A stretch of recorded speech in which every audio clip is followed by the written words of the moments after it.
you had different roles. It sounds like you started in doing similar things to what you were doing with social media and aligning businesses, and eventually worked yourself up to special projects. Yeah. What does one do in the special projects under Gary Vaynerchuk? What does that mean?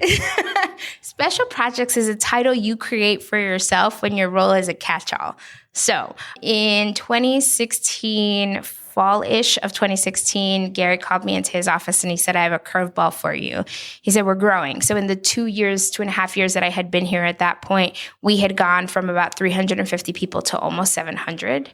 And he was just like, I'm on defense and I want back on offense, but I need help in order to be able to do that. So I've identified 4 people that I think can be me in the room when I can't be in the room. And I want you to be one of those people. And I was like, right, like my mouth is open for those who can't see me, which is all of you. I'm like, jaw like dropped. I was like, so Gary is part Latina female, which is great, right?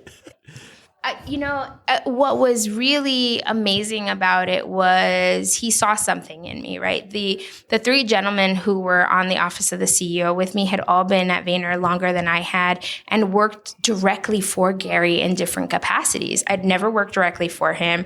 I had been here, 2 years, 2.5 years compared to their 4, 5, 6 years. And I was like, wow. That's amazing that you put me in the same light as they do. All of them I thought were jacks of all trades, right? And they were problem solvers, they were helpers. And I was like, that's great company to be in. So in that year that we had the office of the CEO, we helped create a lot of infrastructure. We helped conversations continue moving when Gary was traveling for speaking engagements.